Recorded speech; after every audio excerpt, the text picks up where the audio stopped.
A very good afternoon to everyone. Welcome to wide NEET channel. आज हम शुरू करेंगे lecture 4 of principle of inheritance and variation. ये हमारा जेनेटिक्स का लेक्चर 4 है और इसके अंदर क्या होता है हम कवर अप करेंगे आज का जो टॉपिक है that is called as incomplete dominance. सबसे पहले देखो, आपने अभी तक लास्ट 3 लेक्चर में क्या पढ़ा है। एक तो आपने ये जान लिया था कि टर्मिनोलॉजी क्या होती है, आपने ये सेकंड लेक्चर में जानी थी। फर्स्ट लेक्चर के अंदर आपने देखा था इंट्रोडक्शन के अंदर कि वहां पर मेंडलिज्म क्या होता है, मेंडल ने किसके ऊपर एक्सपेरिमेंट करा था, क्या करा था, कैसे किया, ये सारी बात। फिर उसके बाद जो तीसरा लेक्चर था हमारे पास में, उसमें क्या कवर किया था कि मोनोहाइब्रिड क्रॉस क्या होता है और उसके अंदर कि स्टेम हाइट के अंदर टोल क्या होता है, ड्वार्फ क्या होता है, फिनोटाइपिक रेशियो कितनी होती है, जीनोटाइपिक क्या होता है, लॉ ऑफ डोमिनेंस क्या होता है, लॉ ऑफ सेग्रीगेशन क्या होता है। और उसके अलावा क्या क्या हमारे पास में एक्सेप्शन थी, उनको भी हमें बस नाम ही जाना था। और आज हमारे पास उसी के ऊपर हमारा लेक्चर भेज रहे हैं। छोटा ही लेक्चर होगा तुम्हारे पास, इसको सुन के ये ना सोचे सर पता ना कितना यहाँ पे कराएंगे। थोड़े ही हमारे पास इस वाले में कवर करूंगा ओनली इनकम्प्लीट डोमिनेंस, ये क्या होता है। फिर इस अगले के अंदर क्या है, अब मैं शॉर्ट वीडियो दूंगा यहाँ पर बनाकर तुम्हें, जिसके अंदर क्या है कि तुम्हारे पास एक टॉपिक पूरा का पूरा कवर्ड हो। करें क्लास को शुरू। तो देखिए टॉपिक का नाम क्या है हमारे पास में, इनकम्प्लीट डोमिनेंस। अब जो इनकम्प्लीट डोमिनेंस है, चलो एज ए हेडिंग कर लेते हैं इनकम्प्लीट डोमिनेंस। समझिए यहाँ पर इनकम्प्लीट डोमिनेंस। और भाई ऐसा तो नहीं कर रहे हो कि मैंने पढ़ा दिया आपको, यहाँ पर क्या है तुम उसको रिवाइज भी नहीं कर रहे हो। रिवीजन आप सबको करना पड़ेगा साथ साथ में। ये नहीं कि सिर्फ मैं आपको पढ़ाता जा रहा हूँ आप खुद पढ़े ना, आपको साथ में क्या होता है अपने नोट्स बनाने और उनको टाइम टू टाइम रिवाइज ही करना है। देखिए टॉपिक जो हमारे पास में है वो क्या है, इनकम्प्लीट डोमिनेंस है। इसको यहाँ पर देखें हम। सबसे पहले बताइए इनकम्प्लीट डोमिनेंस नाम कहाँ से आया। क्या आपने एक नाम सुना था लास्ट क्लास में, law of dominance. Law of dominance क्या होता है, जो डोमिनेंट जीन होता है वो अपने आप को एक्सप्रेस करता है in homozygous condition as well as in heterozygous condition. Factor और जीन अक्कर इन पेयर, और कोई भी कैरेक्टर को कंट्रोल करने के लिए जो जीन होता है ये तुम्हारे पास में, उसी को मेंडल ने क्या कहा था, फैक्टर कहा था। और ये तुम्हारे पास में पॉइंट थे लॉ ऑफ डोमिनेंस के एनसीईआरटी के अंदर। और जो जीन खुद को हमेशा होमोजाइगस के अंदर भी हेटेरोजाइगस दोनों में एक्सप्रेस करेगा तो उसको हम कहते हैं डोमिनेंट जीन। यहाँ पर ये हम पढ़ा चुका हूं मैं आपको तुम्हारे, और ये पीवाईक्यू भी था ये वाला। तो अब देखिए यहाँ पर इनकम्प्लीट डोमिनेंस जो है, पहली चीज तो यहाँ पर क्या होता है इसके बारे में जो पॉइंट आपको याद रखना है, तो ये क्या होता है, एक्सेप्शन ऑफ मेंडलिज्म, या आप ये याद रख लें exception of law of dominance. ये लॉ ऑफ डोमिनेंस का एक्सेप्शन है। फिर ये एक्सेप्शन है बिल्कुल, इसके अंदर लॉ ऑफ डोमिनेंस काम नहीं करता। सर ये तो काम नहीं करता। एक और लॉ आई थी हमारे पास that was called as law of segregation, वो यहाँ पर अप्लाई होता है। और ये क्वेश्चन पूछा गया 2019 के अंदर, तो याद रखना law of segregation is a law of segregation followed. तो लॉ ऑफ सेग्रीगेशन इसमें अप्लाई होती है। ये क्वेश्चन रहा है 2019 में नीट में, इसलिए बता रहा हूं। ये एक्सेप्शन है किसका है, लॉ ऑफ डोमिनेंस का। इसको आप ऐसे भी कर सकते हैं, लिख सकते हैं एक्सेप्शन ऑफ मेंडलिज्म। ये मेंडलिज्म की एक्सेप्शन है, क्योंकि मेंडल के रूल जो मेंडल ने कहा इसके खिलाफ जारी है, ये उसके अगेंस्ट है। तो इसलिए इसको हम कह रहे हैं एक्सेप्शन, या यहाँ पे लॉ ऑफ डोमिनेंस या मेंडलिज्म फॉलो नहीं होता। कौन फॉलो हो रहा है बताइए, लॉ ऑफ सेग्रीगेशन फॉलो हो रहा है। इन पॉइंट को आपको याद रखना है कि कौन होता है क्या होता है। चलो आगे आप देखते हैं इसके अंदर क्या हो, यहाँ पर क्या है। चलो अगर आप थोड़ा और देखें इसको किसने डिस्कवर्ड किया था, तो याद रखना डिस्कवर्ड बाई कार्ल कोरेंस। तो जो कार्ल कोरेंस है इन्होंने इसको डिस्कवर्ड किया था, याद रखना। अगला यहाँ पर क्या है, जो इसका एग्जाम्पल है जो सबसे इंपॉर्टेंट है, जो इसके एग्जाम्पल आते हैं, क्या क्या एग्जाम्पल होता है इसका। पहला जो एग्जाम्पल है एनसीईआरटी में आया और एनसीईआरटी के अंदर दे रखा है और पीवाईक्यू के अंदर आया है, तो वो कौन सा है। एक हमारे पास होता है मिरेबिलिस जलापा, ये प्लांट का नाम है मिरेबिलिस जलापा। अब जो मिरेबिलिस जलापा होता है इसी को आप कहते हो, एक और नाम यहाँ पर क्या होता है, 4 o'clock प्लांट, 4 बजने वाला प्लांट। चलो ये 4 बजने वाला प्लांट है तुम्हारे पास, और इसको 4 बजे के लिए मैं शेड्यूल कर दूंगा, आप उसे उस टाइम देख लेना इसी के नाम पर। अगला हमारे पास में क्या आता है, जो दूसरा एग्जांपल है इसका, उसे हम क्या कहते हैं, दैट इज कॉल्ड एज एंटीरिनम मेजस। अब जो एंटीरिनम मेजस है इसी को आप किस नाम से जानते हो, this is also called as snapdragon. इसी को आप स्नैपड्रैगन का नाम से जानते हो, और इसी को आप कहते हो डॉग फ्लोवर। और डॉग फ्लोवर को तो हम कहेंगे सर कुत्ता फ्लोवर। ये कुत्ता फ्लोवर नहीं है, आप ऐसे मतलब इसका नाम वैसे रखा हुआ है। तो स्नैपड्रैगन कहें, डॉग फ्लोवर कहिए, स्नैप यहाँ पर क्या है एंटीरियम मेजस, तो बात एक है। ये इनके एग्जाम्पल है, वीवीआईपी, प्लीज याद रखना। अगर आपको कहीं भी स्नैपड्रैगन का नाम आ रहा है, डॉग फ्लोवर का नाम, या एंटीरियम मेजस, या मिरेबिलिस जलापा, उसका दूसरा नाम फोरोक्लोक प्लांट, अगर ये आपको नाम कहीं पर दिख रहे हैं तो आप प्लीज ये समझ जाना, ये आपको इशारा मिल चुका है कि ये एग्जाम्पल इनकम्प्लीट डोमिनेंस का है। कर लोगे यहां तक? अगले यहां पर देखें आगे, इसमें क्या हुआ था, इसके अंदर मतलब क्या क्या कैरेक्टर को उन्होंने लिया था। इसके अंदर जो इनको स्टडी किया इनकम्प्लीट डोमिनेंस के अंदर, जो इसका सबसे इंपॉर्टेंट पॉइंट है, चलो मैं नोट करके आपको बाद में लिखूंगा, सिर्फ यहाँ पर जगह छोड़ देते हैं। एक्सपेरिमेंट को करते हैं यहाँ पर, इसके अंदर क्या हुआ। यहाँ पर एक तो लिया गया था रेड फ्लोवर, रेड फ्लोवर को लिया, और एक यहां पर लिया गया था व्हाइट फ्लोवर को। तो रेड फ्लोवर को लिया, और यहां पर दूसरा कौन सा फ्लोवर लिया बताइए, व्हाइट फ्लोवर। अब आप बताओ, जब रेड को डोमिनेंट लूंगा, व्हाइट को रिसेसिव लूंगा, यहाँ पर क्या होम हो जाएगा इसके अंदर, तो इसको स्मॉल आर, और रेड को यहाँ पर क्या कर सकता हूँ बताइए, कैपिटल आर। ये हो गया। तो ये तो एज पेरेंट्स हो गए क्या ना हो गए, ये तो एज पेरेंट्स है। अरे भाई पेरेंट्स ही तो है। ये कौन सा फ्लोवर लिया, रेड फ्लोवर, और ये कौन सा हो गया, व्हाइट फ्लोवर।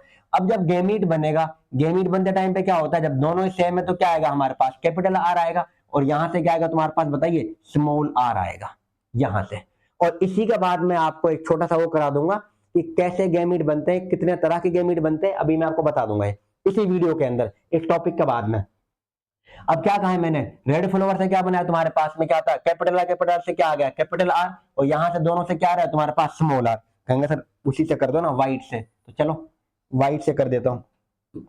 तो यहां से क्या आ जाएगा बताइए, स्मॉल आर। तो ये क्या हो गए, ये होते हैं जो गेमीट। तो जब गेमीट बने, अब बताओ जब सेल्फिंग कराएंगे इनके अंदर, जब आपस में फ्यूज करेंगे, तो हमारे पास में कौन सा बन के आएगा, यहाँ पर क्या आता है वो बताइए आप। तो इसके अंदर क्या है जो तुम्हारे पास बन के आएगा, रेड है तुम्हारे पास, और यहाँ पर ये है हमारे पास के अंदर क्या है, तो यहाँ पर जो मिलने वाला था कैपिटल आर स्मॉल आर, भाई ये तो बनेगा F1। अब जो F1 मिल रहा है, कैसा मिलना चाहिए था, अगर लॉ ऑफ डोमिनेंस फॉलो हो रहा है, लॉ ऑफ डोमिनेंस अगर फॉलो होता, कैपिटल आर स्मॉल आर को दबा देता, हमारे अकॉर्डिंग वैसे कौन सा मिलना चाहिए बताइए, कौन सा मिलना चाहिए, तो मिलना चाहिए रेड F1 के अंदर। बट याद रखें यहां पर रेड नहीं मिला था, कौन सा मिला था बताइए, वो मिला था हमें पिंक। तो यहां पर आपको मिला पिंक फ्लोवर या पिंक कलर, ये तुम्हें पिंक कलर का फ्लोवर यहां पर मिला था। अब यही बात तो उनको परेशान कर रही है यार, मेंडल ने तो ये कहा था कि अगर हम रेड फ्लोवर को लेंगे तो हमारे पास में क्या आता है, और व्हाइट को लेंगे, तो अगर यहां से कैपिटल आर है और यहां पर स्मॉल आर है, जब गेमीट बनेगा तो यहां से कैपिटल आर आएगा और यहां से स्मॉल आर, जब आपस में उनको यहां पर क्या क्रॉस कराया, तो F1 के अंदर आपको रेड मिलने चाहिए थे, मिलने तो रेड ही चाहिए थे, पर रेड ना मिलकर क्या मिला बताइए, पिंक मिला। अब मुझे बताइए, ये तो नॉर्मली क्या आता है, ये तो दोनों पेरेंट्स से क्या होता है, ना ये तो रेड पे गया ना व्हाइट पे गया, ये तो इसने तो और दिक्कत खड़ी कर दी। तो इसका मतलब यहां पर क्या आता है, F1 के अंदर जो यहां पर है, F1 डू नॉट रिजेंबल, याद रखना, F1 जो मतलब पहली पीढ़ी जो बनी, F1 do not resemble any one of the parent, do not resemble any one of the parent, किसी भी पेरेंट को नहीं मैच कर रही हो।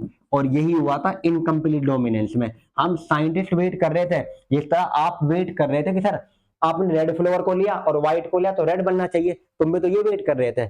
ऐसे साइंटिस्ट सोच रहे थे कि यार रेड ही मिलने वाला है, मेंडल ने जो कहा है, उनको रेड ना मिलकर पिंक मिला। कहेंगे सर ये क्या है, तभी तो एक्सेप्शन है ये।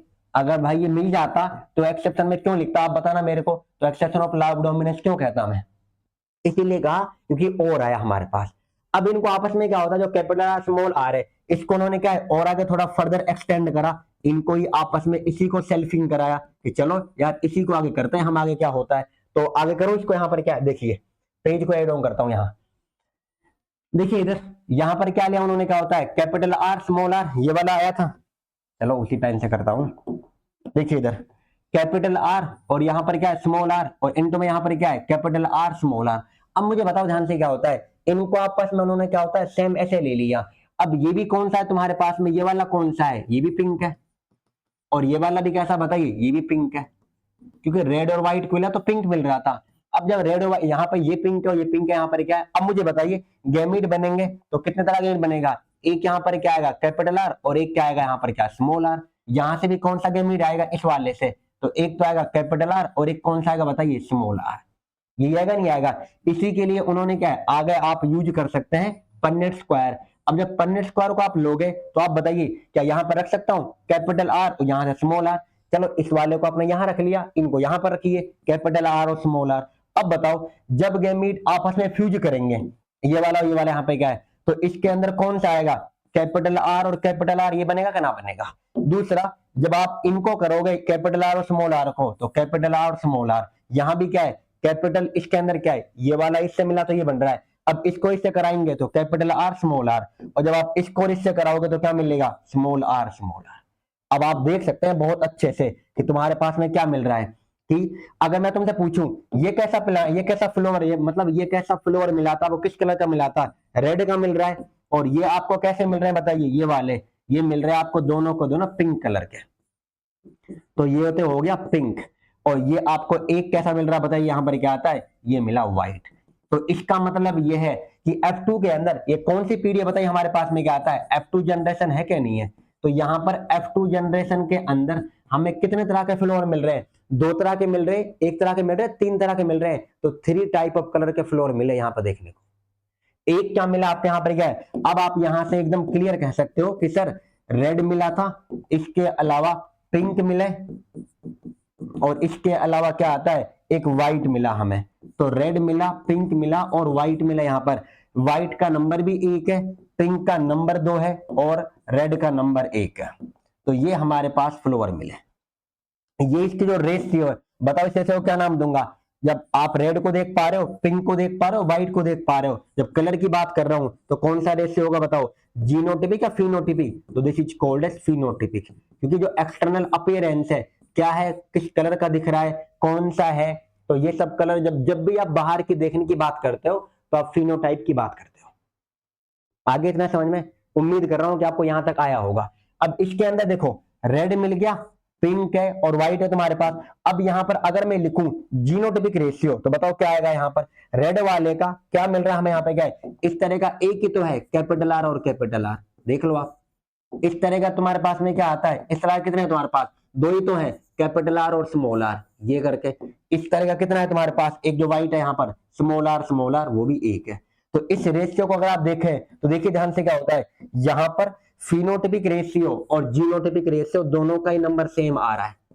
क्योंकि जब आप जीनोटाइप की जीन की बात करोगे तो जीन को देखना भाई, इस वाला करके तुम्हारे पास 1 आ रहा है, यहां पर इसका 2 आ रहा है और यहां पर इसका 1 ही आ रहा है। तो इसका मतलब क्या होता है बताइए, 1:2:1। इनकी जीनोटिपिक रेशियो और फिनोटिपिक रेशियो दोनों ही सेम होती है। तो इनकम्प्लीट डोमिनेंस के अंदर फिनोटिपिक रेशियो और जीनोटिपिक रेशियो दोनों सेम है, ये बात को याद रखें। रख लोगे ना रख लोगे, तो एक तरह से हमारे पास में ये है। आप यहां पे कर सकते हैं आगे कि इनकम्प्लीट डोमिनेंस के अंदर incomplete dominance the phenotypic and genotypic ratio, the phenotypic ratio and genotypic ratio are same. ये आपको समझ में आ गया। अगर आप बात करें, एक बात बताना मुझे ध्यान से, क्या होता है मोनोहाइब्रिड क्रॉस के अंदर, जब आपने एक उसको पढ़ा था मोनोहाइब्रिड क्रॉस के अंदर आपने किसको पढ़ा था बताना, यहाँ पर क्या कौन सा कैरेक्टर लिया था, स्टेम हाइट को लिया था कि ना लिया था। जब आपने उसको स्टडी किया तो वहां पर तुम्हें बताइए फिनोटिपिक रेशियो जीनोटिपिक रेशियो क्या क्या मिली थी मोनोहाइब्रिड क्रॉस के अंदर। अगर मैं आपसे लिख कहने लग जाऊं फिनोटिपिक रेशियो को लिखो और जीनोटिपिक रेशियो को लिखो, तो बताइए क्या क्या आएगा यहाँ पर, क्या है सर फिनोटिपिक रेशियो। अगर आप पूछ रहे हो हमसे किसकी, मोनोहाइब्रिड क्रॉस की, तो वो आती थी हमारे पास में 3:1। अगर आप इसकी बात कर रहे हो तो वो आती थी 1:2:1। तो अगर आप देखें इनकम्प्लीट डोमिनेंस के अंदर, देखो ध्यान से क्या होता है, इनकम्प्लीट डोमिनेंस के अंदर जीनोटिपिक रेशियो दोनों की सेम है बट फिनोटिपिक रेशियो अलग है। तो अगर तुमसे ये पूछने को आ जाए कि बताओ इनकम्प्लीट डोमिनेंस में और मोनोहाइब्रिड क्रॉस में क्या डिसिमिलरिटी है, कौन सी रेशियो अलग अलग होती है, फिनोटिपिक या जीनोटिपिक, तो फिनोटिपिक रेशियो अलग है और जीनोटिपिक रेशियो इनकम्प्लीट डोमिनेंस की भी सेम है और मोनोहाइब्रिड क्रॉस की भी सेम है। आ रहा है समझ में नहीं आ रहा? देख लो भाई, अपन अपनी आंखों से यहाँ पर देख लीजिए, जीनोटिपिक रेशियो देखो इसकी क्या आ रही है, 1:2:1 ही आ रही है, और वहां पर भी इतनी होती है, इसके अंदर भी ये उसकी थी। अब यहां पर आप बेशक इसको चाहे एज ए नोट कर लेना, नोट क्या करना है यहाँ पे, क्या है, मोनोहाइब्रिड क्रॉस की ये रेशियो हो गई, आपको याद है वैसे भी ये, तो एक बार और बता दिया। इनकम्प्लीट डोमिनेंस की अगर आप लिखना चाहें, लिख दी वैसे वहां पर, एक बार आप वैसे एक साथ लिख लेना, इससे की याद रहे। और इनकम्प्लीट डोमिनेंस की जो फिनोटिपिक रेशियो है, इनकम्प्लीट डोमिनेंस की फिनोटिपिक रेशियो 1:2:1, और इसकी जीनोटिपिक रेशियो भी सेम। तो इसका मतलब अगर हम चेक करें तो मोनोहाइब्रिड क्रॉस के अंदर और इनकम्प्लीट डोमिनेंस के अंदर एक चीज ऐसी है जो आपस में सिमिलर है और एक ऐसी है जो डिसिमिलर है। भाई एक समान है कि नहीं है? जीनोटिपिक तो यहाँ पर हमारे पास सेम ही है, तो एक चीज तो इनको आपस में सिमिलर बना रही है और एक इनको अलग अलग कर रही है। तो कौन सी रेशियो अलग कर रही है वो याद रखना, और कौन सी रेशियो उनको एक साथ सेम बना रही है तो वो याद रखना। कहीं पूछ ले तो बता देना प्लीज, इंपॉर्टेंट है। कर लोगे ना कर लोगे? तो ये ऑल अबाउट था इनकम्प्लीट डोमिनेंस का, जो उन्होंने एग्जाम्पल लिया। आपको क्या याद रखना है इसके अंदर, जो याद रखने वाली चीज है, इनकम्प्लीट डोमिनेंस पहले तो याद रखो किसका एक्सेप्शन है, फिर किसको फॉलो कर रहा है, और इसके अलावा किस प्लांट पे किया गया, और यहाँ पर फिनोटाइप क्या होता है, जीनोटाइप क्या होता है, ये चीज। अब हम देखते हैं concept of incomplete dominance, actual में इनकम्प्लीट डोमिनेंस कैसे हुआ, या मतलब ये कैसे काम कर रहा है हमारे पास, कैसे वो बन गया, करें एक बार। तो देखिए इधर आगे, अब अगर हम इसको देखें आगे, तो आगे हमारे पास में क्या है, ये हमारी बुक ने दे रखा था, एक मिनट रुको, इसको अभी पढ़ा दूं, चलो इतना आपको बता दिया मैंने।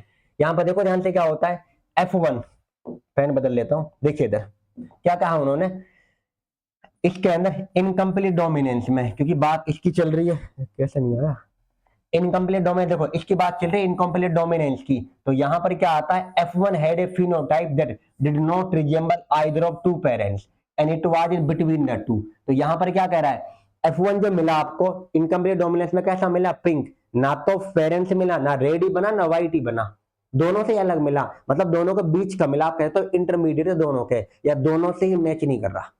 तो आपको ये लिख दिया, यहाँ पर क्या है, इसका एग्जाम्पल देखो उन्होंने क्या दे रखा है, एक एग्जाम्पल इसका दे रखा है फ्लोवर कलर, जिसको आप कह रहे हो डॉग फ्लोवर, और उसका यहाँ पर क्या है, उसको आप स्नैपड्रैगन कह रहे हो या एंटीरिनियम मेजस, ये तुम्हारे पास होता है, इज अ गुड एग्जाम्पल, ये कर लिया। इसके अलावा अगर इसमें देखो क्या क्या लिया उन्होंने, रेड फ्लोवर को लिया और किसको कराया, व्हाइट फ्लोवर को लिया, मिला उनका फोन में क्या मिला बताइए, पिंक मिला। फिर आपस में उनको सेल्फिंग कराया, सेल्फ पोलिनेट कराया, तो रेशियो क्या मिल रही है, 1:2:1, एक क्या मिल रहा है रेड, और दो क्या मिल रहा है पिंक, और एक क्या मिल रहा है व्हाइट। तो यहां पर क्या है, here the genotype ratio were exactly as we should expect in any Mendelian monohybrid cross। क्या कह रहे हो, यहां पर जीनोटाइपिक रेशियो वही सेम है जो हम एक्सपेक्ट कर रहे थे मोनोहाइब्रिड क्रॉस के थ्रू, और यहां पर फिनोटाइप वो हमारे पास बदल गया था, but the phenotype ratio had change from 3:1 dominant to recessive, यहां पर ये चेंज हो गई। तो कौन सी रेशियो चेंज होगी, वीवीआईपी, और कौन सी रेशियो सेम रही वो भी याद रखना।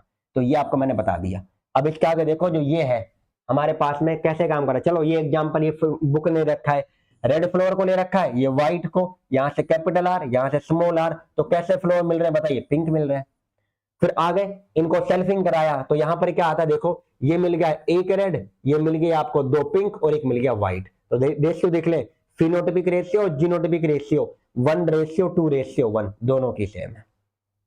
ऐसा एक मिला, ऐसे दो मिले, और ऐसा एक मिला, तो इसलिए मैंने आपको बोल दिया था कि दोनों रेशियो कैसी होती है बताइए, सेम। तो कौन सी किसके अंदर दोनों रेशियो सेम होती है, इनकम्प्लीट डोमिनेंस में कौन कौन सी रेशियो है, फिनोटिपिक और जीनोटिपिक। आ गया यहां तक, कई बार बोल दिया यार भाई, अब आपको आ जाना चाहिए। अगर अभी भी नहीं आ रहा आपको तो प्लीज आप दोबारा से देख लेना, कोई दिक्कत नहीं है, और उम्मीद कर रहा हूं कि आपको आ रहा होगा बहुत आसानी से। देखें इसका रीजन, अब हमारी बुक ने कहा एक्चुअल में कैसे हुआ ये सब, अब उसका जो एक्सप्लेनेशन है ये उन्होंने मतलब इसका एग्जांपल दे रखा, देख लो, रेड वाला दे दिया, फिर पिंक वाला, फिर यहाँ पे व्हाइट करके वैसे दिखा रखा है। तो वो दिखा रहा है इसके अंदर monohybrid cross of plant snapdragon where one allele is incompletely dominant over other allele. तो यहाँ पर आप याद रखना, देखो जो पॉइंट मुझे लिखना था, अब भाई इसका एग्जाम्पल देखा क्या समझाना है, और उससे पहले मैंने एक पॉइंट यहाँ पर ये छोड़ा था, तो यहाँ पे सुनना ध्यान से। इसके अंदर जो आपको याद रखना है, जो मुझे लिखना था यहाँ पर लाइन, इसके लिए मैंने छोड़ा था ये, 1 एल इज इनकम्प्लीटली डोमिनेंट। अगर डोमिनेंट होता भाई तो आप बताना, अगर ये कैपिटल आर इस वाले स्मॉल आर पे डोमिनेंट होता, क्या कभी पिंक आ पाता? नहीं, रेडी आता था भाई। अगर कैपिटल आर डोमिनेंट होता स्मॉल आर पे तो रेडी आना था, पिंक क्यों आ गया? क्योंकि वो इनकम्प्लीटली डोमिनेंट है। तो 1 L is incompletely dominant over other L. तो कंप्लीटली डोमिनेंट नहीं दूसरे एल पे, इसीलिए यहां पर पिंक कलर का फ्लोवर आया, पिंक वाला, वरना पिंक नहीं आता अगर डोमिनेंट होता तो। इसी को आप कह सकते हो इंटरमीडिएट ऑफ बोथ पेरेंट्स। यहां पर कलर क्या है? The colour is intermediate of both parents. भाई दोनों पेरेंट्स का इंटरमीडिएट है भाई, ये ना उसका रहा ना उसका रहा। इंटरमीडिएट क्यों कह रहा हूं? क्योंकि कुछ तुम्हारे पास में क्या आता है, इसका कॉन्ट्रीब्यूशन रहा होगा और कुछ इस वाले का रहा होगा, इसलिए तो बोल रहा हूं यहां पर क्या होता है इसके अंदर ये। तो ये इसका मतलब इसके बीच का आ रहा है, इन बिटवीन। चलो इंटरमीडिएट ना करें, आप बिटवीन कर लें, क्योंकि इनसाइड बिटवीन कहा है। The colour is between of both parents, ये लिख देता हूं, इंटरमीडिएट नहीं। The colour is between the parents, between of both parents. अब ठीक है, क्योंकि बुक ने भी बिटवीन का नाम दे दिया इसलिए आपको यहां मैंने कर दिया। तो कलर दोनों के मतलब बीच का आया है, ना उसका रहा ना उसका रहा। करें आगे? अरे बताओ समझ में आ रहा है कि नहीं आ रहा? इतना आ गया होगा। चले आगे। इसको कैसे समझेंगे, इस एग्जाम्पल में उन्होंने क्या लिया देखो। बुक ने क्या कहा हमसे, अब यहां पे ऐड करता हूं, देखिए ध्यान से। एक बात बताओ, हमारे पास में क्या आता है, जो भी जीन होता है, एक जीन के पास में आप मुझे बताइए, 1 जीन के पास में कितने एल होते हैं? 2 एल होते हैं। अरे एक जीन के पास में क्या होता है, क्योंकि जीन किस में होते हैं? जोड़े में होते हैं। फैक्टर किस में होता है? जोड़े में। और जीन और फैक्टर एक ही तो बात है। तो मैं क्या बोल रहा हूँ, एक जीन के पास 2 एल है, इसका मतलब क्या आता है? अगर मैं ये लिखना चाहूं, each gene has 2 copies, her gene की 2 कॉपी होती है। अब जो 2 कॉपी होती है हमारे पास, और जो जीन होता है ये खुद को कैसे एक्सप्रेस करता है बताना? जीन एक्सप्रेस देमसेल्फ बाय, कोई भी जीन खुद को एक्सप्रेस करता है देमसेल्फ बाय प्रोटीन फॉर्मेशन। कैसे करता है बताइए? कोई भी जीन खुद को एक्सप्रेस करता है प्रोटीन बनाकर। सबसे पहले वो प्रोटीन बनाएगा, फिर अपने आप को। और आपको मैं बताऊं यहां पर क्या है, जीन हमारे पास में क्या होता है, सबसे पहले क्या होता है? डीएनए। अगर कोई जीन है पर डीएनए पर तो होगा कि ना होगा? और जब जीन डीएनए पर है तो पहले वो क्या बनाता है? एमआरएनए। और फिर एमआरएनए से बनता है प्रोटीन। और यही आप पढ़ोगे नेक्स्ट चैप्टर जेनेटिक्स के अंदर। जब पहले डीएनए से डीएनए बनेगा हमारे पास, फिर डीएनए से एमआरएनए बनेगा और फिर प्रोटीन बनेगा। डीएनए से डीएनए बनने को कहते हैं रेप्लिकेशन, और इसको कहते हैं हम ट्रांसक्रिप्शन, और इसे कहते हैं ट्रांसलेशन। ये आपको मैं अगले में बता दूंगा। हमारी बुक ने बोला है कि प्रोटीन बनाकर एक्सप्रेस कर रहा है, तो प्रोटीन डायरेक्टली डीएनए से ऐसे नहीं बनती, बीच में ये स्टेप भी लगता है। अब इनके अलग अलग नाम है, और अगला चैप्टर टोटली डेडिकेटेड है इन्हीं के ऊपर। सारा कुछ इनके बारे में बता रखा है उन्होंने। चलो आगे देखो। आगे इसमें ये बनाएगा तुम्हारे पास, और जो प्रोटीन है तुम्हारे पास, अब ये आगे चल के क्या बना लेगा? एंजाइम बना लेगा। अब जब ये एंजाइम बनाएगा, और इनका काम क्या होता है? एंजाइम का काम क्या होता है? ये जल्दी तुम्हारे पास में क्या है, किसको कन्वर्ट करते हैं बताइए? सबस्ट्रेट को कन्वर्ट कर देते हैं प्रोडक्ट के अंदर। अब एक बात बताओ, अगर जीन के अंदर ही, या मतलब दोनों एल में से किसी एक में दिक्कत हो जाए, हमारी बुक ने क्या बोला यहां पर क्या है, जो हमारे पास जीन है, इफ जीन इज, आप ऐसे कर लें, if any allele of gene, कोई भी एल दोनों में से तुम्हारे पास, क्योंकि हर एक जीन के 2 एल होते हैं, if any allele of gene get modify, क्या हो रहा बताइए? वो मॉडिफाई हो जाए, गेट मॉडिफाई। तो क्या क्या कंडीशन हो सकती है? तो पॉसिबिलिटी क्या होगा? पॉसिबिलिटी को देख लेते हैं जो हमारी बुक ने दे रखी है। पॉसिबिलिटी कैन बी, पहला है तुम्हारे पास में नो चेंज, कि कोई बदलाव ही नहीं आए, कि नो चेंज, यहां पर क्या है? No change in phenotype. और आप ऐसा कर लो, लेस एफिशिएंट, या तो कोई चेंज ही नहीं आ रहा, या वो थोड़ा लेस एफिशिएंट है। दूसरा चेंज क्या हो सकता है कि नॉन फंक्शनल, जो एंजाइम बने वो फंक्शनल ही ना हो, काम ही ना करे, नॉन फंक्शनल। और तुम्हारे पास, और तीसरा हो सकता है कि एंजाइम ही ना बने, कि no enzyme at all. Condition देख लो क्या क्या आ रही है हमारे पास में। एक तो कंडीशन ये आ गई कि नो एंजाइम एट ऑल। जो हमारे पास एल एल है, दोबारा सुनो, यहां पर क्या है, जीन के कितने यहाँ पे एल एल होते हैं बताइए, एक जीन के 2 एल एल होते हैं। अब दोनों एल एल के अंदर से हमारे पास में क्या आ रहा है कि उनके अंदर में एक बदल गया। अब जो एक बदला है हमारे पास में, आप खुद बताना, एक जो बदला है उसके बदलने से क्या हो सकता है भाई, जो म्यूटेशन है, जो बदलाव है, वो ऐसा भी हो सकता है कि म्यूटेशन के बाद जैसा काम चल रहा था पहले वैसे ही चल रहे, कोई फर्क ही ना पड़े, इसका मतलब ये तो हो रहा है। दूसरा ये, जो प्रोटीन बनना था और जो एंजाइम बनना था, वो थोड़ा सा हमारे पास में क्या आता है, उसका जो एंजाइम है वो कैसा रहेगा तुम्हारे पास में, नॉन फंक्शनल, वो काम ही ना कर रहा हो। एंजाइम तो बन गया बट काम ना कर रहा हो उतना, ये हो सकता है। तीसरा हमारे पास में क्या हो रहा है बताइए, नो एंजाइम, एंजाइम ही ना बने, ऐसा बदलाव हो गया।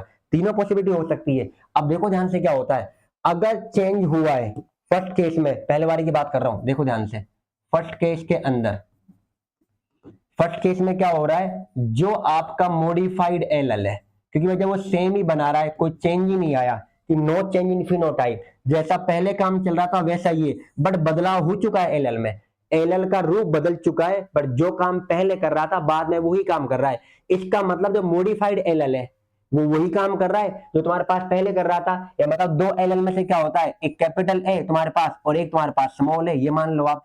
अब जो ये पहले कैपिटल ए था, ये मान लीजिए आप, ये पहले कैपिटल ए था पर ये बदल गया स्मॉल ए के अंदर, ये वाला। बट ऐसा हो सकता है ना कि स्मॉल ए कैपिटल ए का ही काम कर रहा हो अभी, ये हो सकता है। तो यहां पर बुक क्या कह रही है, मॉडिफाइड एलएल है जो इज इक्विवेलेंट टू, पहले केस में modified allele is equivalent to unmodified allele, वो यहां पर इसके इक्विवेलेंट है, बराबर है।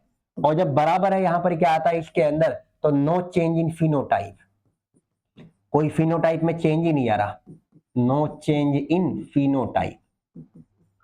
और जब फिनोटाइप में कोई चेंज नहीं आ रहा है यहां पर क्या होता है, तो यहां पर हम क्या कहेंगे, और इस तरह के क्या होते हैं, मोस्ट कॉमन होते हैं ऐसे चेंज, मतलब ऐसे बदलाव बहुत ही कॉमन होते हैं। तो पहला केस ये याद रखें कि जो आपका मॉडिफाइड एलएल है, if any allele of, if any allele get modify, आप ऐसे लिख लें, अगर कोई भी एलएल क्या हो रहा है, मॉडिफाई हो रहा है, तो पॉसिबिलिटी क्या हो सकती है कि चेंज इन आए फिनोटाइप में, दूसरा नॉन फंक्शनल है, और तीसरा तुम्हारे पास नो एंजाइम। तो कौन सा केस ज्यादा कॉमन होता है, पहला वाला, और यहां पर मॉडिफाइड एलएल तुम्हारे पास अनमॉडिफाइड के बराबर ही इक्विवेलेंट ही है।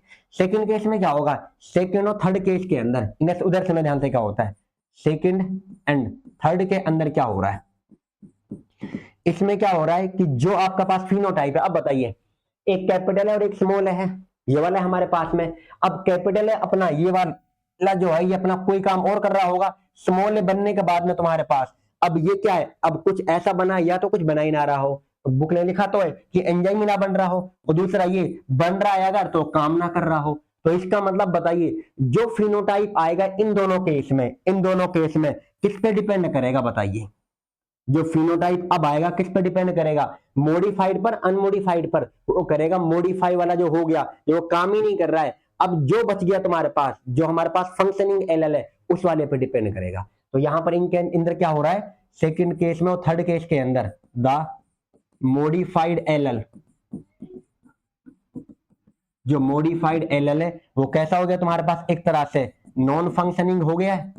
और जब वो नॉन फंक्शनिंग हो गया है, या अब उसके दो केस है नॉन फंक्शनिंग के अंदर, कि एंजाइम नॉन फंक्शनल है और कोई एंजाइम ना बन रहा हो, मतलब एंजाइम नॉन फंक्शनल है और यहां पर एंजाइम ही ना बना।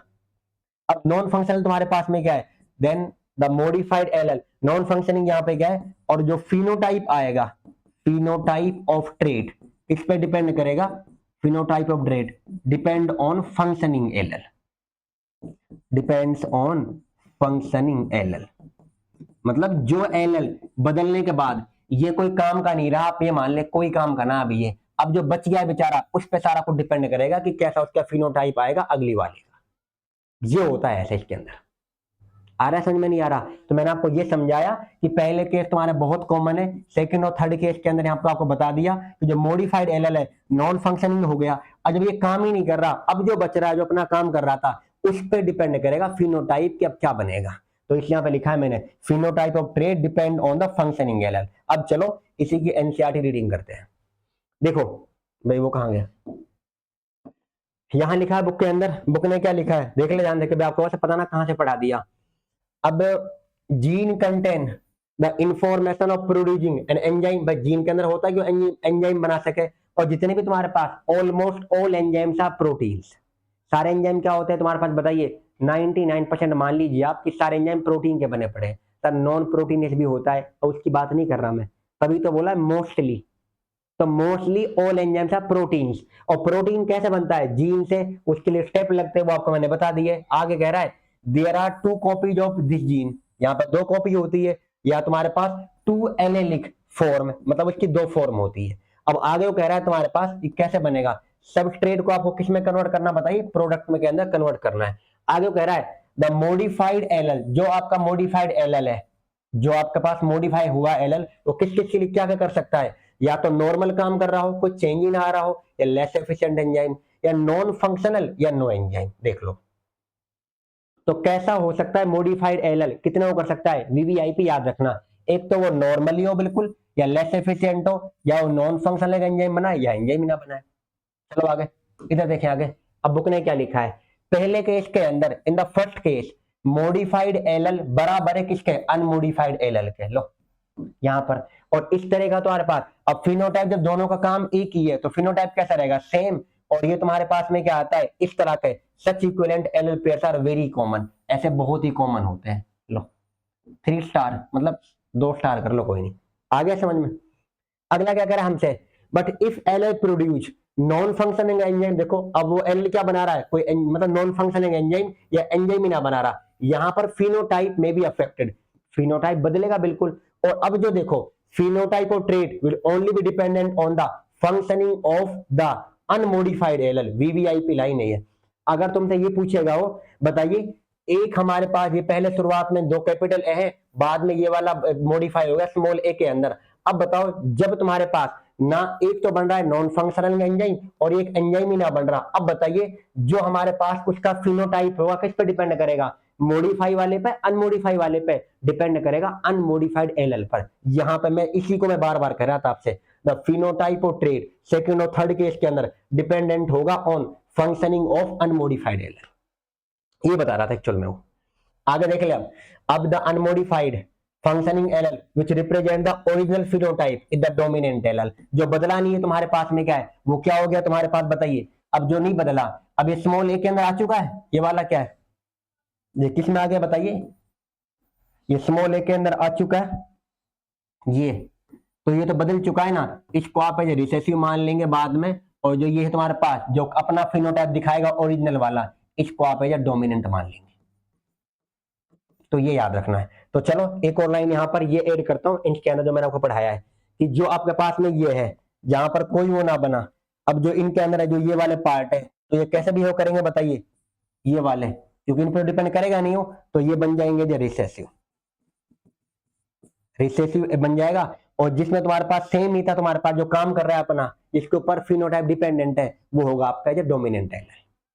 द मॉडिफाइड एलएल यहां पर ये phenotype of trait dependent on functioning LL, और ये कैसे बिहेव करेगा, यहाँ पे क्या है, बिहेव्स एज डोमिनेंट एलएल, क्योंकि जो बदलानी जो अनमोडिफाइड है उसी के अकॉर्डिंग उसका फिनोटाइप आएगा, और वो ये जो बिहेव करेगा डोमिनेंट एलएल। और जो बदल गया तुम्हारे पास मॉडिफाइड एलएल या नॉन फंक्शनिंग, ये कैसे रहेगा बताइए, एज ए रिसेसिव एलएल।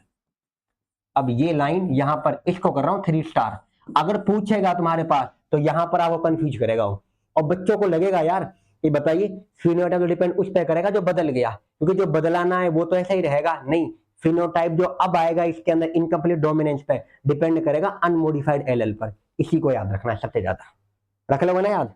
यहां पर उम्मीद कर रहा हूं कि आपको पूरा का पूरा समझ में आ गया कि क्या होता है हमारे पास में इनकम्प्लीट डोमिनेंस, एक उसको एग्जाम्पल के साथ में समझा दिया।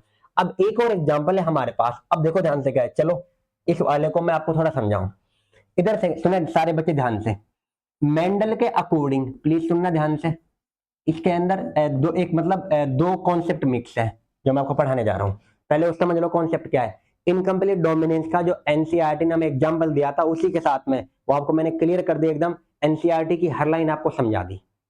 अब आगे क्या होता है, इनकम्प्लीट डोमिनेंस एक पैराग्राफ में दे रखा है, जब आप पढ़ोगे कोडोमिनेंस, कोडोमिनेंस ब्लड ग्रुप के साथ में, तो एंड की तरफ, एंड में एक पैराग्राफ दे रखा है, वहां पर भी थोड़ा इसके बारे में दे रखा है, उन्होंने बता रखा है कि इनकम्प्लीट डोमिनेंस का एग्जांपल ये भी हो सकता है। पर उसके लिए आपको थोड़ा एक और कॉन्सेप्ट जानना पड़ेगा, मैं आपको पहले वो पढ़ा दूं, बता दूं।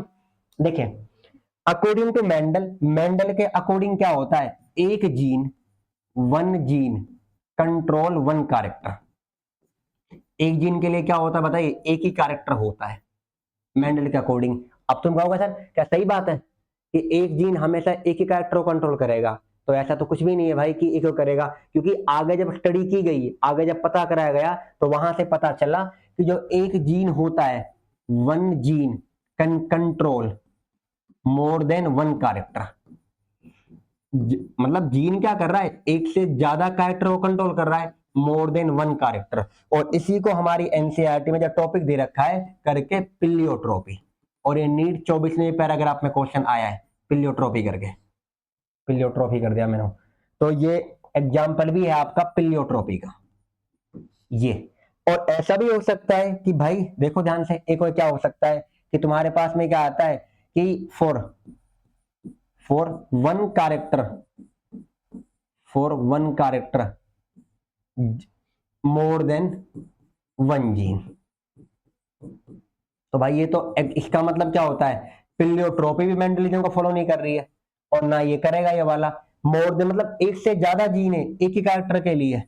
इसका एग्जाम्पल बताऊं आपको मैं, ये मतलब हेयर का कलर होता है, स्किन कलर होता है, ऑल आर एग्जाम्पल ऑफ, ये दोनों को दोनों example, skin colour, hair colour, किसके एग्जाम्पल है, ये होते हैं इस वाले के, क्योंकि यहाँ पर कैरेक्टर, हेयर का कलर एक कैरेक्टर है, पर इसके लिए जीन एक से ज्यादा इन्वॉल्व है।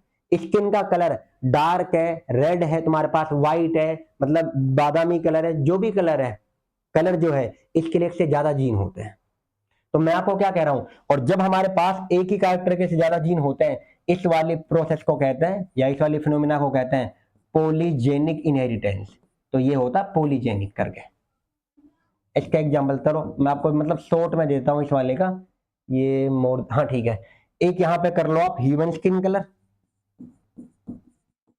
तो एक तो स्किन कलर हो गया, और एक ह्यूमन की हाइट भी है, ह्यूमन हाइट, आप ये दो कर ले। पिलियोट्रोपी का एग्जाम्पल कहेंगे सर इसका भी दे दो ना, या चलो पर आपको समझाऊंगा बाद में ये। इसका एग्जाम्पल एक बीमारी का नाम एनसीईआरटी में गिवन है, फिनाइल कीटोनूरिया, और ड्रॉपर वाले बच्चों को रिपीटर को ही पता भी होगा बहुत अच्छे से ये होता है क्या है। चलो भाई ध्यान से यहाँ पर आते हैं, तो आपने क्या देखा भाई, मेंडल के अकॉर्डिंग आप कहोगे सर मेंडल ने बेचारे ने जो बताया वो तो सारा कुछ वो अलग हो, मेंडल से तो अलग आ रहा है। मेंडल का तो ये स्टेटमेंट था, एक जीन के एक जीन एक कैरेक्टर, मतलब एक कैरेक्टर एक जीन, ये कहना था। बट यहाँ पर दो पॉसिबिलिटी है, ये भी हो सकता है और ये भी हो सकती है। जब एक जीन कंट्रोल करेगा किसी ज्यादा कैरेक्टर को तो पिलियोट्रोपी कहेंगे, और जब एक कैरेक्टर के लिए ज्यादा जीन होंगे तो उसे पॉलीजेनिक कहेंगे। रख लो याद। और ये मैच दी कॉलम है 2024 में, 2024 नीट, शायद री नीट में है, देख लेना आप, आया हुआ है। अब इसका देखो एग्जांपल, एक क्या होता है हमारे पास में, आपने जो हमारे पास पी प्लांट है, पी प्लांट का साइंटिफिक नेम क्या होता है बताएं, पी प्लांट का साइंटिफिक नेम पता होगा आपको वैसे, पाइसम सेटाइवम पढ़ाया तो है सर, भूल गए यार, भूलना ही तो नहीं है, पाइसम सेटाइवम, ये पी प्लांट का साइंटिफिक नेम है। अब जो पी प्लांट है इसका साइंटिफिक नेम पाइसम सेटाइवम है, ये आपको मैंने पढ़ा दिया। इसके ऊपर यहां पर क्या आता है, इसमें जो तुम्हारे पास स्टार्च ग्रेन है, सुनना ध्यान से, जो स्टार्च ग्रेन है, स्टार्च ग्रेन में दो प्रॉपर्टी होती है, एक तो होता है उनका साइज और एक होता है उनका शेप। कभी आप जो पी प्लांट है, जो आपके पास में मटर होती है, उसके बीज को लेना, तो एक तो उनका साइज आएगा, साइज कितना है, छोटा है कि बड़ा है, दूसरा उनका शेप कैसा है। तो स्टार्च ग्रेन के अंदर तुम्हारे पास एक आता है उनका साइज, और एक क्या आता बताइए, शेप। अब इनके अंदर कौन सा पार्ट इनकम्प्लीट डोमिनेंस का है, हमारे लिए ये इंपॉर्टेंट है। इन्होंने क्या कहा, अब देखो हमारी बुक ने क्या बताया, स्टार्च ग्रेन के लिए फोर, यहां कर रहा हूं प्लीज समझ जाना, फोर स्टार्च ग्रेन सिंथेसिस, या फ्रॉम फॉर स्टार्च ग्रेन, एक जीन होता है, कितना है तुम्हारे पास बताइए, 1 जीन।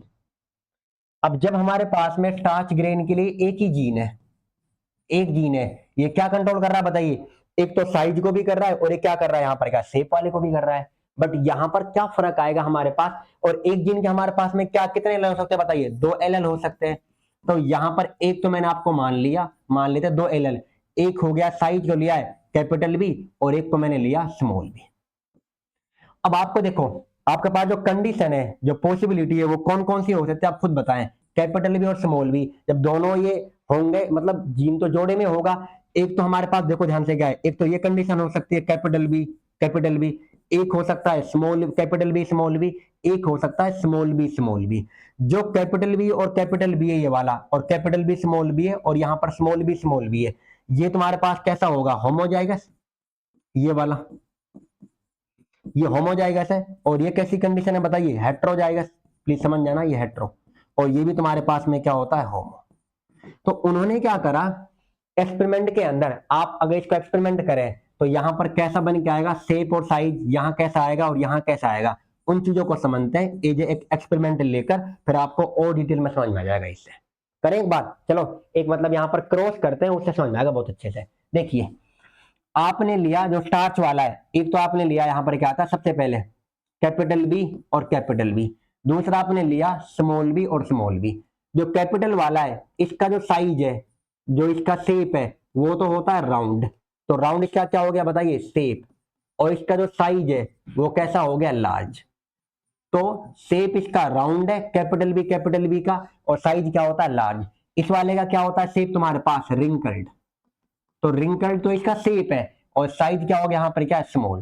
क्योंकि दो को एक साथ पढ़ लेते हैं क्योंकि समझ में आ जाएगा बहुत अच्छे से, शेप हो गया और साइज हो गया। इतना क्लियर है।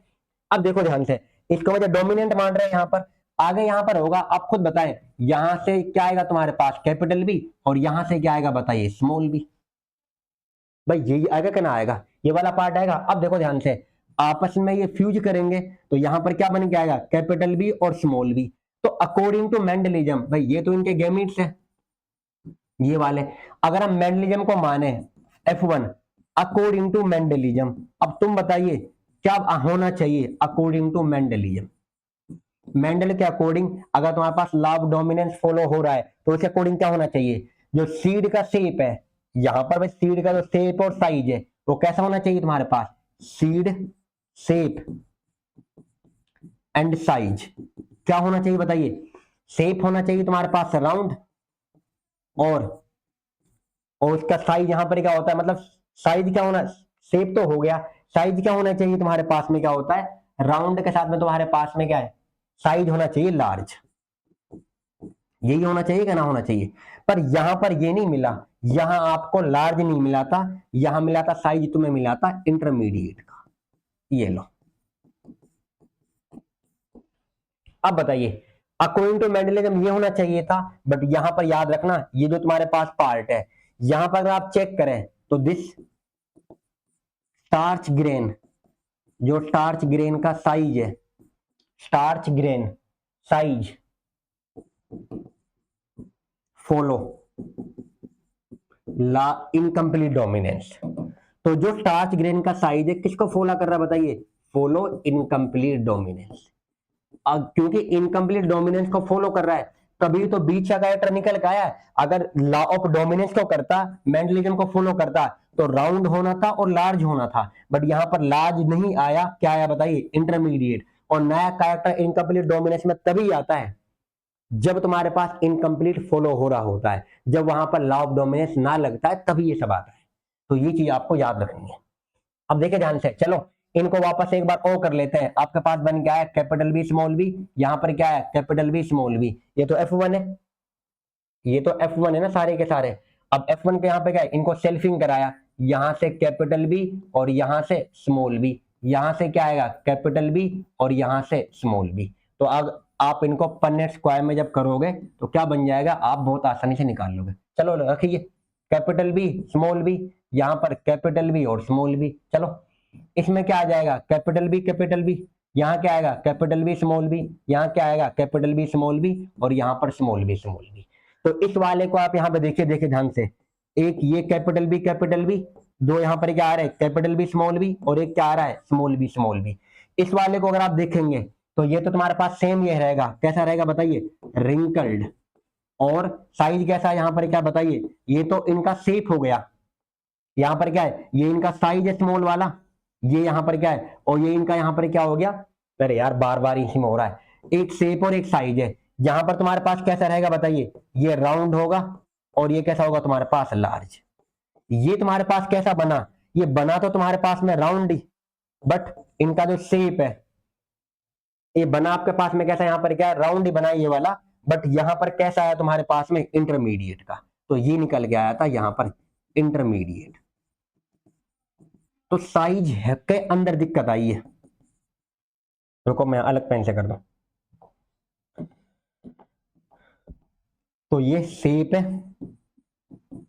तो शेप में कोई फर्क नहीं आया, बट साइज में फर्क आ गया।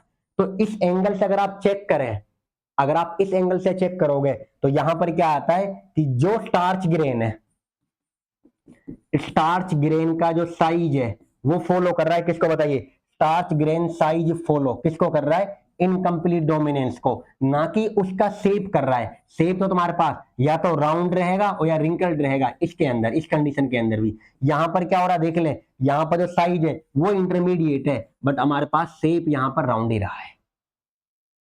कर लोगे ना कर लोगे, तो ये था तुम्हारे पास इसके बारे में। तो यहां से पता चलता है कि जो डोमिनेंस है, फिर हमारी बुक ने लिखा है, जरूरी नहीं है कि हमेशा हमारे पास में ये होगा। अब आप मुझे बताइए, जब ये वाली कंडीशन होगी, कैपिटल बी दोनों ही तुम्हारे पास वो है, तो यहाँ पर राउंड है और लार्ज आएगा। और जब हमारे पास दोनों ही स्मॉल है, यहाँ पर स्मॉल बी है, तो रिंकल्ड होगा और स्मॉल होगा। जब कैपिटल बी और स्मॉल बी है, तो यहाँ पर क्या बनेगा बताइए, यहाँ पर इसकी वजह से तुम ये मान लीजिए राउंड बनेगा, पर आप यहां पर ये याद रखें, साइज तुम्हारे पास इंटरमीडिएट होगा, वो हमारे पास लार्ज नहीं आएगा। तो इसका मतलब यहां पर क्या आ रहा है, हमारे पास में क्या आता है, ये वाला पॉइंट जो मैंने लिखा, इसको आप नोट कर लेना। और नोट क्या करना है कि जो स्टार्च ग्रेन का साइज है वो इनकम्प्लीट डोमिनेंस का फॉलो करता है, ना कि शेप वाला फॉलो करता है। ये हमारी बुक ने दे भी रखा था, तो यहां से ये पता चला, देयरफॉर डोमिनेंस, देयरफॉर एनसीईआरटी की लाइन है, dominance is not an autonomous feature, dominance is not an autonomous feature. NCERT की लाइन, जरूरी नहीं है कि तुम्हारे पास हमेशा ये होगा कि और मेरा डोमिनेंस का फीचर ही फॉलो होगा हमेशा के हमेशा, या उसकी कोई विरासत में नहीं है, एक तरह से आप ये मान सकते हैं। It depends on the particular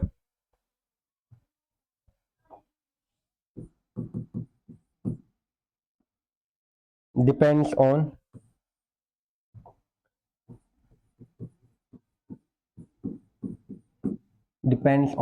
gene production, या उनका जो पार्टिकुलर प्रोडक्शन है उस पर डिपेंड करेगा। देखो यहां पर मैं बाद में लिखता हूं, देखो एनसीईआरटी में लिखा हुआ सारा का सारा, ये कहां पर है देख ले, एनसीईआरटी को देखो ध्यान से, यहाँ पे क्या है, ए सिंगल जीन प्रोडक्ट में produce more than one effect, एक सिंगल जीन का इफेक्ट एक से ज्यादा हो सकता है, मोर देन वन। एग्जाम्पल देखो, फॉर एग्जाम्पल स्टार्च का बनना पी के अंदर किससे कंट्रोल हो रहा है, एक जीन से हो रहा है, वहां पर उसके दो एल है, कैपिटल बी स्मॉल बी। अब देखो ध्यान से, कैपिटल बी के अंदर क्या है, होमोजाइगोट है, और यहां पर क्या है, लार्ज स्टार्च ग्रेन बन रहे हैं इस वाले के अंदर। फिर अगला हमारे पास स्मॉल बी होमोजाइगोट है, तो यहाँ पर लेस एफिशिएंसी है, और प्रोड्यूस तुम्हारे पास कैसा बन रहा है, स्मॉल स्टार्च ग्रेन हो गया। यहाँ पर मेचुरेशन के बाद कह रहा है capital B seeds are round, मतलब ये जो सीड होंगे तुम्हारे पास, मतलब इस वाले के साथ में लार्ज बनेगा, वो कैसा बन रहा है, राउंड बन रहा है। इसी के साथ में आगे कह रहा है स्मॉल बी वाले क्या बन रहे हैं बताओ, रिंकल्ड, तो स्मॉल बन रहे हैं और रिंकल बन रहे हैं। आगे कह रहा है जो हेट्रोजाइगोट है produce round seed and small capital B seem to be dominant allele but the starch grain produce are of intermediate size। देख लो ध्यान से, साइज कैसा हो गया बताइए, इंटरमीडिएट कब बन रहा है, जब ये कंडीशन है, तो यहां पर साइज कैसा होगा तुम्हारे पास बताइए, साइज इनका इंटरमीडिएट है और शेप राउंड ही है, तो राउंड और इंटरमीडिएट बनेगा इस कंडीशन के अंदर। तो यहां से आप कह सकते हो so starch grain is consider as phenotype then produce from this angle the allele show incomplete dominance, low VVIP। तो आप किस एंगल से देख रहे हो, कैसा इफेक्ट आ रहा है, नीट के लिए इंपॉर्टेंट है। देख ले आप, समझ में आया कि ना आया? तो आप यहां पर बहुत अच्छे से देख लें इस वाले पार्ट को जो आपको मैंने पढ़ा दिया। कहां चला गया उस,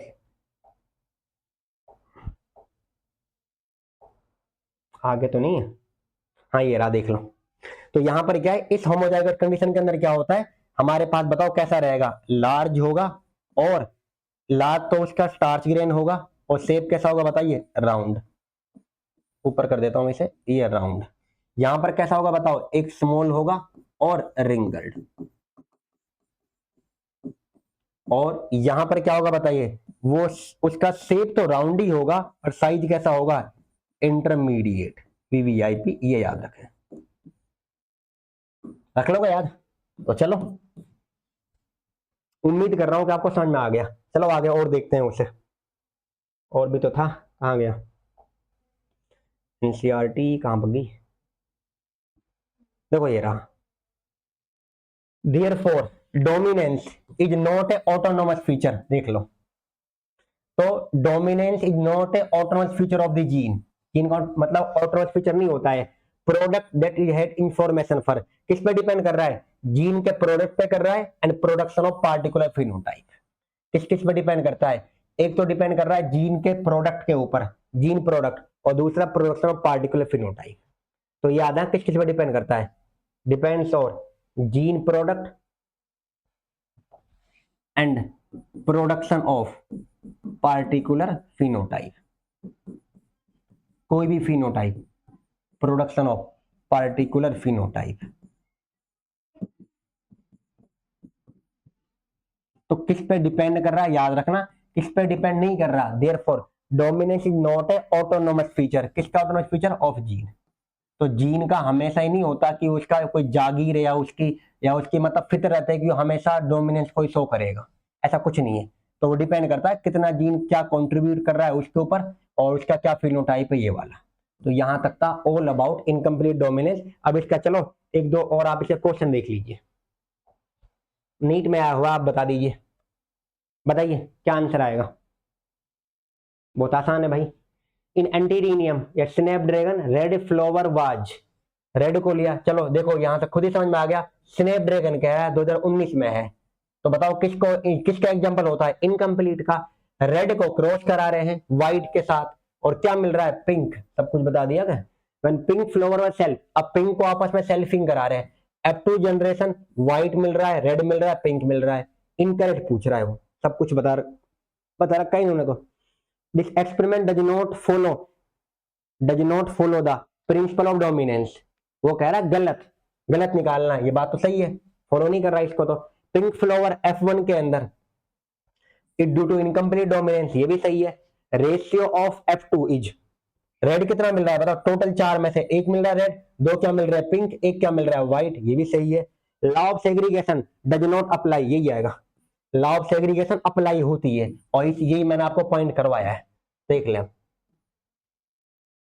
देखो यहां पर ये लिखा हुआ मैंने, law of dominance, law of segregation followed, ये रही है, कर लोगे सर, इतना पढ़ाने के बाद तो कर ही लेंगे। चलो भाई शुक्रिया, कम से कम आपको कैसे तो कर पाए आप, देखें आ गई है। फिर कह रहा दोबारा से आ गया, लो एक आपने रेड को लिया, क्रॉस कराया व्हाइट के साथ, one of the offspring are pink, pink बन गया, कौन किसका एग्जांपल है, डोमिनेंट रिसेसिव इनकम्प्लीट डोमिनेंस, कुछ है ही नहीं।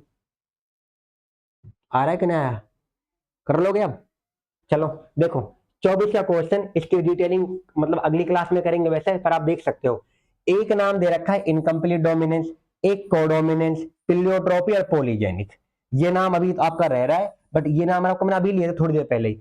इनकम्प्लीट का एग्जाम्पल बताओ क्या आएगा, फ्लोवर कलर इन एंटीरिनियम, तो आप यहां से ये कर सकते हो बहुत आसानी से, एक कर दो। अगला देखिए पिलियोट्रोपी का एग्जाम्पल क्या आता है, वहां मैं लिखा था आपको, इसका नाम बताया था, ये हमारे पास आता है क्या, फिनाइलकेटोनूरिया। पॉलीजेनिक का क्या बताया था मैंने आपको, स्किन कलर बताया है। बच्चा आपके पास कोडोमिनेंस, ये आता है ब्लड ग्रुप का। ये 24 में था, इसको मैं कल की क्लास में भी ले लूंगा, और यहाँ पर वैसे आपको बता दिया। एक बच रहा था, बहुत आसान था आपके पास ये सब करना, क्योंकि एग्जाम्पल आपको मैंने लिख दिए। अब ये 24 में आया रीनीट में। तो चलो क्लास आज को यहाँ पर क्या यहीं पे खत्म करते हैं। इसका जो नोट्स है इसके बाद अभी अपडेट कर दूंगा मैं टेलीग्राम चैनल पर, आप वहां से इसको देख सकते हैं। चलो क्लास को यहीं पर एंड करते हैं। उम्मीद कर रहा हूँ कि आपको समझ में आया होगा। नहीं आया तो भाई दोबारा आप जाकर देख ले, आपके लिए कोई वो नहीं है। और आप बस इनको अच्छे से पढ़ लें, एनसीईआरटी को आप सामने रखें, नोट्स बनाएं अपने, बस इतना करना है आपको। जितने आपसे हो सके उतने क्वेश्चन करने हैं। Thank you everyone. क्लास को यहीं पर दी एंड कर रहे हैं। Thanks for watching.